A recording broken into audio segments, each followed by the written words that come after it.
Welcome to a Voices of Esalen Extended Edition. I'm Sam Stern.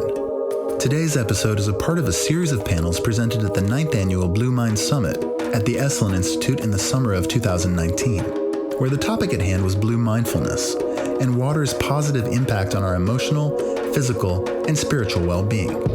Representing mindfulness in the summit is Dr. Shauna Shapiro, professor, author, and internationally recognized expert in mindfulness and compassion. Dr. Shapiro has published over 150 journal articles and co-authored 2 critically acclaimed books, translated into 14 languages, The Art and Science of Mindfulness and Mindful Discipline.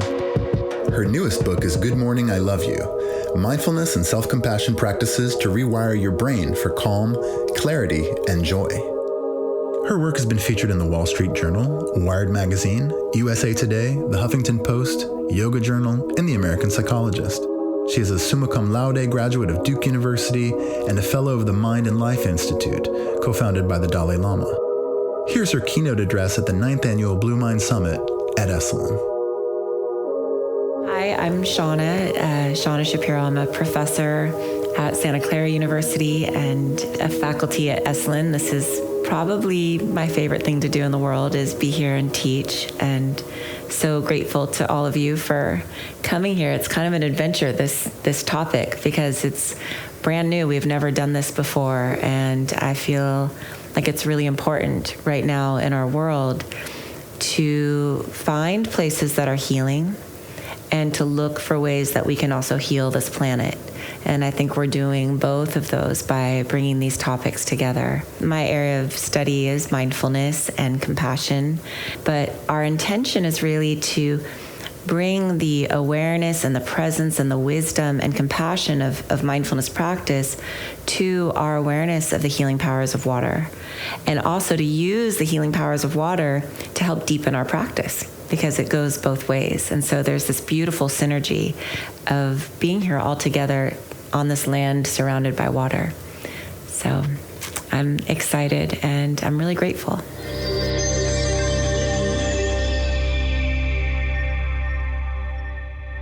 Typically, I give kind of a very traditional PowerPoint presentation about what mindfulness is, but we thought, since we have all this collective wisdom in the room, I decided to start with a quote that Dan mentioned last night, which is by Einstein. He says, "A human being is part of the whole called by us universe, a part limited in time and space. He experiences himself, his thoughts and feelings as something separated from the rest, a kind of optical delusion of his consciousness. This delusion is a kind of prison for us, restricting us to our personal desires and to affection for a few persons nearest us. Our task must be to free ourselves from this prison by widening our circle of compassion to embrace all living creatures and the whole of nature and its beauty." The word mindfulness means to see clearly. To see clearly, to see through these delusions of separateness. That ultimately mindfulness allows us to see our interdependence and to not just see it, but actually have an experience of it, a taste of it. And when we begin to see clearly, we can respond effectively. We can respond with wisdom and compassion. And I remember a couple of years ago, I'm not sure where we were, Dan, but Dan was giving a talk not about the environment and not about the ocean or saving the world, but all of a sudden, this idea of interdependence and interconnection, he said something like, this is what we need for the environmental movement. That if people understood that we're all completely connected and connected to this earth, they couldn't help but take care of it. And something kind of clicked in my mind, like this is the fundamental plague of our times, is our sense of disconnection, our sense of isolation, and the delusion that we're separate from each other. I had kind of an unexpected journey into mindfulness. When I was 17, I had major spinal fusion. So I had a metal rod put in my spine. And I went from this kind of healthy, active teenager to lying in a hospital bed, unable to walk. During the many months of rehabilitation, I struggled a lot. And that's really when I found mindfulness. And so Jay asked me to read this short passage out of my new book because I didn't realize, but it had to do with water. Throughout the months of rehabilitation, I struggled to live in a stranger's body, and worse, a stranger's mind. Gone was the spunky, athletic teen, and in her place was a frightened little girl where every movement was awkward and painful. But my mind was what tortured me most. I lay there feeling ever more hopeless and terrified. Will I always be in pain? I'm never going to play volleyball again. No one will ever love me. Who could be attracted to this broken body with huge red scars? I tried to push through it. I forced myself to think positive thoughts, but they couldn't quell the tremendous fear and pain. I tried distracting myself, but nothing quieted the worries raging in my mind. Then hope arrived from a place I least expected. Although my father and I shared a deep love, we were often at odds and fought about almost everything. Our relationship changed after my surgery. I'll never forget the day he walked into my room, eyes filled with fatherly love and concern, and handed me a book, Wherever You Go, There You Are, by Jon Kabat-Zinn, a pioneer in the field of mindfulness. I gasped as I read the opening paragraph. Whatever has happened to you, it has already happened. I read on, often through tears, as this wise book revealed a possibility that had eluded me for months. I could be happy again. My resilience, shrouded by months of fear and pain, began to waken, and I felt a flicker of hope that I could heal. I read every book, article, and essay on mindfulness I could find, and the more I read and the more I practiced, the more I began to notice small changes. Instead of dwelling on the past or obsessing about the future, I started to discover little moments of peace in the present. These little moments, the in-between moments, began to matter. When my mom opened the window and I could smell the ocean air, when the last ray of sunlight retreated for the night. As my mind settled, the pain in my body began to shift. My relationship to the sensations was different. This is similar to what happened to Grandpa so many years later. I realized it was no longer my pain, rather it became the pain. And when I didn't exacerbate things with my fears, I began to notice moments of peace. The pain remained, but I suffered less. My mom still tears up when she recounts the moment 4 months after my surgery when she knew I would be okay. I was home, still in a hospital bed, but my scars were healing, and I was walking without help. On a whim, I announced I was going to the beach for a swim. I shed my frumpy gray sweatsuit that had been my uniform and donned my favorite blue swimsuit. Mom watched my emaciated body gingerly navigating the shifting sands as I made my way toward the water. She remembers holding her breath as my fire engine red scars eased into the brisk whitewash of waves. In the moment after the water washed over my head, just before I emerged to open my eyes, I felt a spark of life flash through me, a sense of rebirth and the strength to begin again. In that moment, somehow my mom and I both knew I was going to be okay.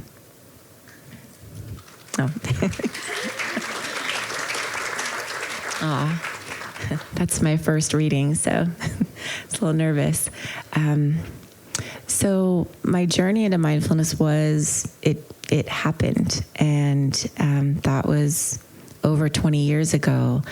And since that time, I really began to study the science of mindfulness because I wanted to understand how it was impacting me and how it had completely shifted my life in such unexpected ways. And so what I'd like to do this morning is share with you a little bit about the science of mindfulness and also what it is. There are significant health benefits. Doing these simple practices, just like we did this morning, improves your immune function, decreases stress, lowers cortisol, helps you sleep. It increases telomerase, which is an enzyme that grows our telomeres, which are pretty much the best predictor of longevity and health. Mindfulness has been shown to increase our cognitive capacities. It increases our focus, attention, memory, productivity, creativity, innovation. It's really important for the helping profession. A lot of my research has looked at the impact of mindfulness on therapists, on helpers, on activists, on teachers. And it's been shown to reduce burnout, to decrease stress, to increase our empathy and compassion, to increase our ability to regulate our emotions and our challenges. And it strengthens relationships. And I think these 3 areas are kind of what I've been focusing on most recently, and I think are most important, which is how these practices, and it really comes back to what Dan was saying, how they allow us to see our interdependence, which leads to greater compassion for other people and for ourselves. It leads to increased ethical decision-making, even if you don't talk about ethics or morality. That's what I find so interesting. We did a study with college freshmen at Santa Clara University, and it was so interesting because we taught a mindfulness course, and then we had an education course that taught them about, wise choices, like not drinking and driving, safe sex, not cheating. And we learned a couple of things from the study. The first thing we learned is that college freshmen are unethical. I couldn't believe it. I'm at a Jesuit university. I was not expecting this. They drink and drive, they cheat, they have unsafe sex. I mean, my provost was like, stop the study. But what was so interesting is after an 8-week intervention in mindfulness, compared to an 8-week intervention where you told them right from wrong, we found significant improvement in ethical decision-making in the students practicing mindfulness. And what that showed me is that somehow seeing clearly with a lot of compassion, a lot of wisdom, allows you to make wise choices. So it's not this kind of top-down hierarchy where, someone tells us this is the right way to live, but it's kind of this bottom-up experiential wisdom where we see clearly what's right from wrong. And the last area that I'm really interested in right now is the impact of mindfulness on reducing cultural bias. And again, this has to do with our sense of interconnection and being able to actually see each other clearly. When people see someone as similar to them, the insula lights up, and it's the part that's responsible for empathy. When we see someone as different, when we categorize someone as other, which Dan was talking about last night, we don't empathize with them. And that's really how the atrocities of the world happen, is we put people in other boxes, and then that natural compassion is inactivated. And so I think what mindfulness does is we start to see each other more clearly, and this was a study done at UC Berkeley, is it reduces our sense of other. So they did a study where it was very simple. We all have something called own race bias, which means we see people that look like us, we remember them. And people that don't look like us, we're like, they just all kind of blur together. And so they showed white students, they showed them pictures of other white students, and then they showed them pictures of people of different ethnicities. And the students who hadn't been practicing mindfulness immediately fell into own race bias. So they didn't recognize the other faces that didn't look like them, and they recognized the white faces. Students who had practiced mindfulness didn't succumb to that bias. And I think the implications of this are really significant. So these are 3 areas I'm very excited about. And what I want you to understand is mindfulness is a powerful tool. It affects our individual physiology, our own personal health, and it impacts how we relate to each other and this world. Again, mindfulness means to see clearly, and we want to see clearly so we can respond to the present moment wisely, effectively, compassionately. There's 3 elements of mindfulness. The first is our intention. The second is our attention. And the third is our attitude. I'm going to speak about each of these 3 elements. They work together synergistically. So mindfulness is kind of this arising of consciousness when we intentionally pay attention in this kind, open way. So our intention is really just about why. Why am I paying attention? As I said before, where we put our attention determines our entire life. Our attention is the most valuable resource we have in this world. And so it's helpful to kind of reflect on, where do I want to focus in my life? And why? What's important to me? So our intention is why. It's what's important. And my favorite quote about intention is, the most important thing is simply to remember the most important thing. Okay, so that's it. All you have to do is figure out what's most important to you. What's most important to you? So this is my son, Jackson. I would say he's definitely the most important thing.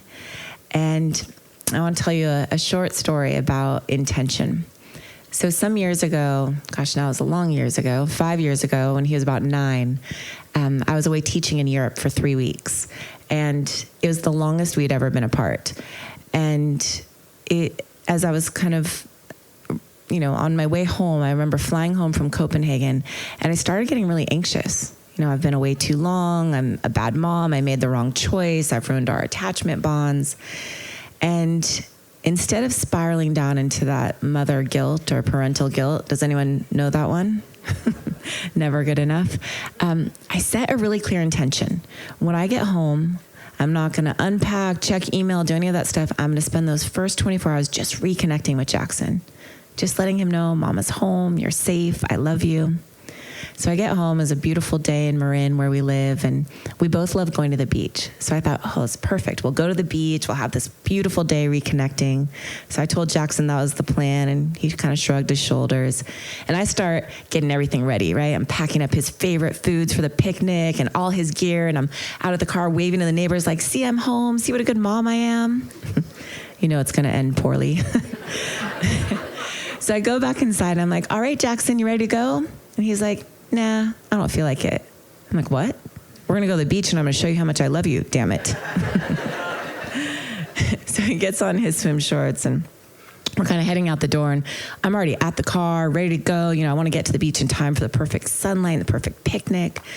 And Jackson, he goes and he sits down on our front porch. And he's just kind of sitting there, he's sitting there, and I say, hey, Jackson, let's go. He doesn't even look up. And I notice I start getting frustrated and impatient, right? I'm on my agenda. And then luckily, I remembered my intention. What was the most important thing? I just wanted to reconnect with my son. It didn't matter if we went to the beach. So I went down, I sit down next to him, and he was watching these ants. And we're sitting there and watching the ants, and they're actually kind of interesting. And all of a sudden, I feel his little body begin to soften. And I feel his shoulder lean into my shoulder. And that was it. That was the most important thing. But we forget. We forget so quickly. So part of mindfulness is simply remembering what's the most important thing. So take a moment right now, maybe let your eyes close, and just reflect in your life. What's important? What do you value?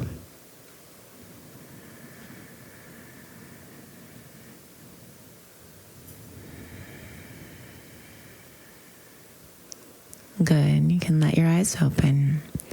So this is the first element of mindfulness, realigning our hearts with what is most important.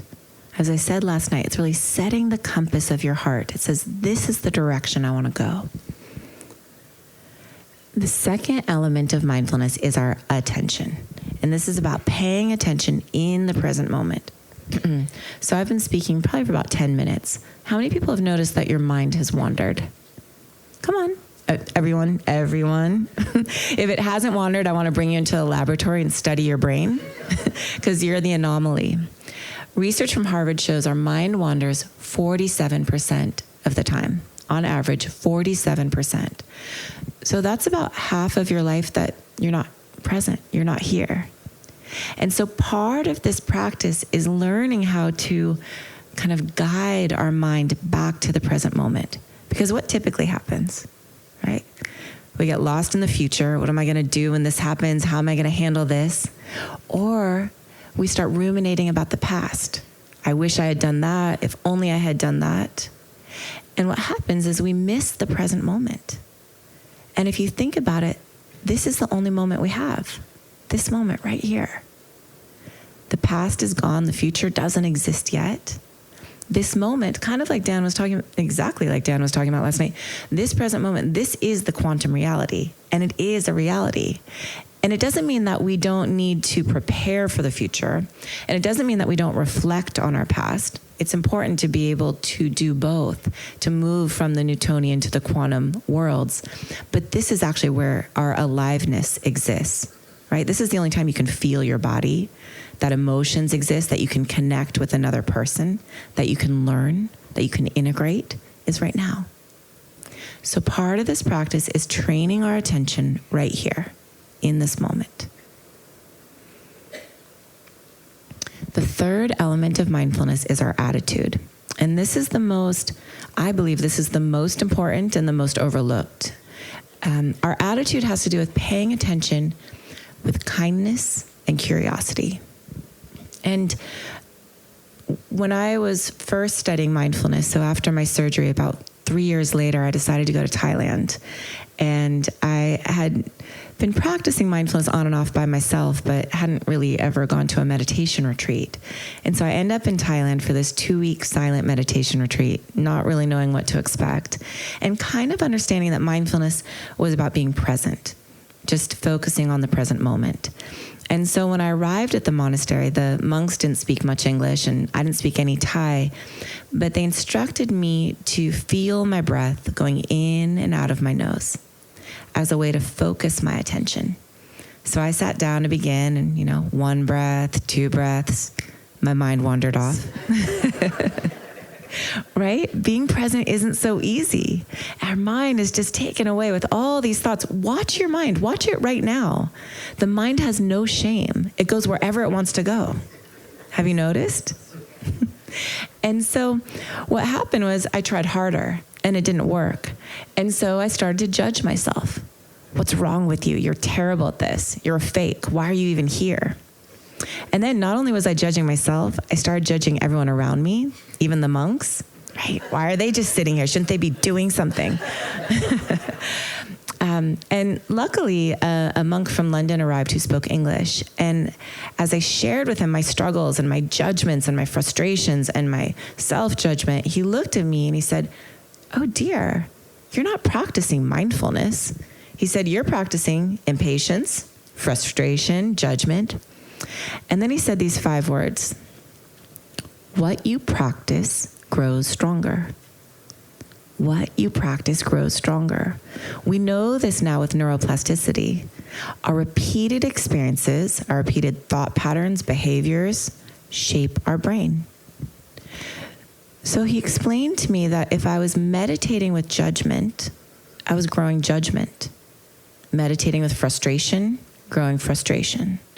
He helped me understand that mindfulness isn't just about paying attention. It's about how we pay attention. He said it's like these loving arms that welcome everything, even the messy, imperfect parts of ourselves. This attitude of mindfulness, this kindness, this openness, this kind of like the most loving grandparent you could ever imagine, I believe is the essential ingredient. And it's one that is almost completely overlooked when we're talking and teaching mindfulness. When I came back to the United States and started my PhD and became a therapist, what I was most struck by was the significant amount of self-judgment and shame that people carry. This sense of, I'm not good enough, I'm not doing it right, there's something wrong with me. Do you know what I'm talking about? I certainly did. And so I became really interested in shame and self-judgment and what happens when we judge ourselves. Because often we judge ourselves because we feel like we've done something wrong and we want to improve, right? What I learned is that shame doesn't work. Shame never works. It literally can't work. When we feel shame, the parts of the brain that have to do with learning shut down. So we actually lock ourselves in repeating the same mistakes that we want to change. What happens is the amygdala triggers this cascade of norepinephrine and cortisol that floods our system. It shuts down the learning centers of the brain and shuttles all of our resources to survival pathways. So shame literally robs you of the resources you need to change. So what's the alternative? Right? We've made a mistake. We've done something we don't want to do. We all have parts of our lives and parts of ourselves that we want to change and that perhaps need to change. But shame doesn't work, right? If it worked, I'd say go beat yourself up, if it's going to make you better, but it doesn't work. So the alternative is this attitude of kindness. This attitude I was speaking about with mindfulness of kindness and curiosity. What happens when we're kind and curious is first, it bathes our system in dopamine. It turns on the learning centers of the brain. It turns on the motivation centers of the brain. And second, when we're kind, when we're welcoming, when we're open, we're able to see clearly those parts of ourselves that we're ashamed of, those parts that otherwise it's too painful to look at. So mindfulness then involves these three core elements of intention, attention, attitude. This is the official definition from the United Kingdom Parliament. They say mindfulness is paying attention with an attitude of curiosity and kindness. This was published in 2015, only 15 years after the model that we published. But I'm overjoyed because this really brought it, I've been talking about kindness for a long time, and no one in the academy really gave it much attention. And so now it's actually part of the official definition. What's interesting about mindfulness is that it's become kind of so mainstream that it has even worked its way into the military, which is an unexpected place for it.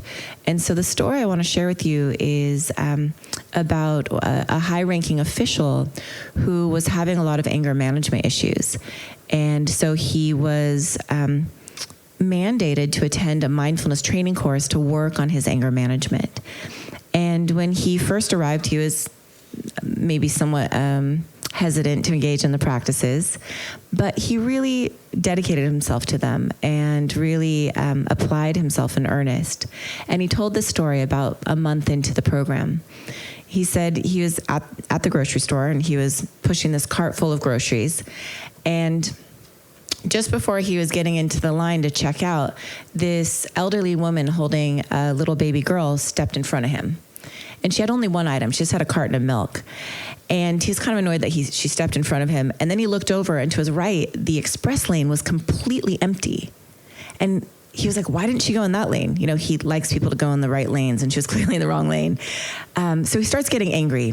But then he remembers his mindfulness and his intention to work on his anger. So he takes a breath and he calms down his anger. And so then he's standing in line, just waiting patiently. And all of a sudden, this elderly woman and the young checkout clerk start cooing and awing over the baby.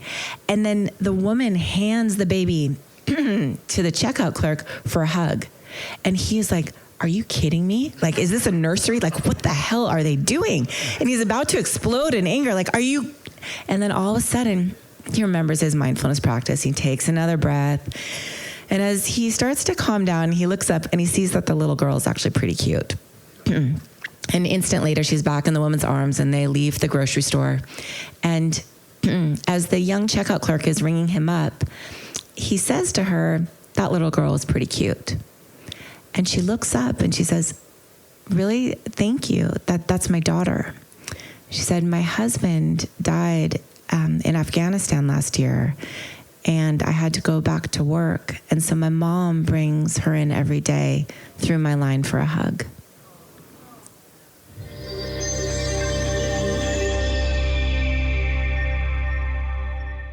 So I want to talk just a little bit about the power of practice. And when I talk about practice, it's not just the meditation practice, it's the practice of mindfulness. And the reason that I want to share this with you, because for me, it's the most hopeful message in the scientific literature that I've come across, is this work on neuroplasticity. And so I share it to kind of maybe encourage and inspire you over this weekend to really use this time, which is so precious, to practice in any way, to practice standing and gazing at the ocean, to practice swimming in the pool, to practice the compassion and mindfulness practices you'll be learning. So a little bit of background is, recently as the 1990s, we thought that the brain was static and fixed, that it couldn't change. And then one of the most important discoveries in the past 400 years, I believe, is the discovery of neuroplasticity.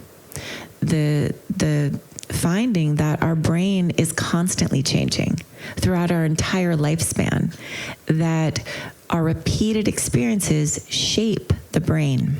So one of the kind of first studies, and I think most extraordinary, was a study done with London taxi drivers. And I don't know if you know this, I didn't realize this, but London taxi drivers have to go through 4 years of training called the knowledge so that they can learn how to navigate the 25,000 streets of London. So if you think about it, in the United States, doctors go through 4 years of training. So it's a lot of training. And what they found after the 4 years is that the visual spatial mapping part of the brain had grown bigger and stronger, right? They had been practicing navigating the streets of London all day long. What you practice grows stronger. The same is true of meditation. When we practice mindfulness or the sitting meditation or the walking meditation or our exercise, when we bring these qualities of kindness, curiosity, intention, we actually change our brain. So what this is called is cortical thickening. It's the growth of new neurons in response to repeated practice. It's just like going to the gym, right? You're actually shifting the pathways of the brain. What this means and why this is so hopeful is that all of us have the capacity to change. It's never too late. No matter what your circumstances, no matter what's happened in your life, no matter where you are, every single person has the capacity to change. It's not about this radical change where all of a sudden we're perfect. It's 5% more. It's these small steps. That's how evolution works, right? It's these small steps that lead to big changes. And so some of the research that I find so inspiring and for me just so hopeful is the research showing that we can even rewire our brain to be happier. And the reason this is so hopeful is I'm a clinical psychologist. And so what we're taught in graduate school, and is true in all the research books, is that there's something called a happiness set point, which is that we're born with a certain set point of happiness, and that this doesn't change very much over the lifetime. So this is based on research showing that when people win the lottery, they have this blip of happiness, but 1 year later, they return to baseline. Even more surprising, people who are in terrible accidents and become paralyzed for life, they have a huge drop of happiness, but 1 year later, they return to their baseline level. So this is great news if you're born happy, right? Life knocks you down, you pop back up. But it's not such good news if you weren't born happy, because then no matter what happens, no matter how big your success is, how much your gains, your happiness level doesn't ultimately change. What's so hopeful about this new research on neuroplasticity is it shows that even though external changes won't change your happiness, internal changes can. Happiness can be trained because the very structure of your brain can be modified. So, quote by neuroscientist Richie Davidson, happiness can be trained because the very structure of your brain can be modified. And what I like to say is that anything can be trained because the very structure of your brain can be modified. We can cultivate pathways of generosity, of joy, of gratitude, of connection, of intimacy through these practices of mindfulness. This is some research done at Harvard by Dr. Sarah Lazar, and what she showed is that people who practice mindfulness over periods of time actually change not only the activity of their brain, but the very structure of their brain in areas that have to do with emotional intelligence, happiness, compassion, empathy, learning, memory. We can learn practices that rewire the brain and grow our resources. How do we bring this into a world that isn't always safe, that is stressful, that is challenging? And what I would say is grow your resources. Grow your resources so that you have the capacity to meet the present moment, whatever it is. Whatever it is. What you practice grows stronger. I'm always struck by that monk told me this over 20 years ago. He had never taken a class in neuroscience, and yet he knew what you practice grows stronger. And so the question, I believe that's really important, is what do you want to grow? What do you want to grow?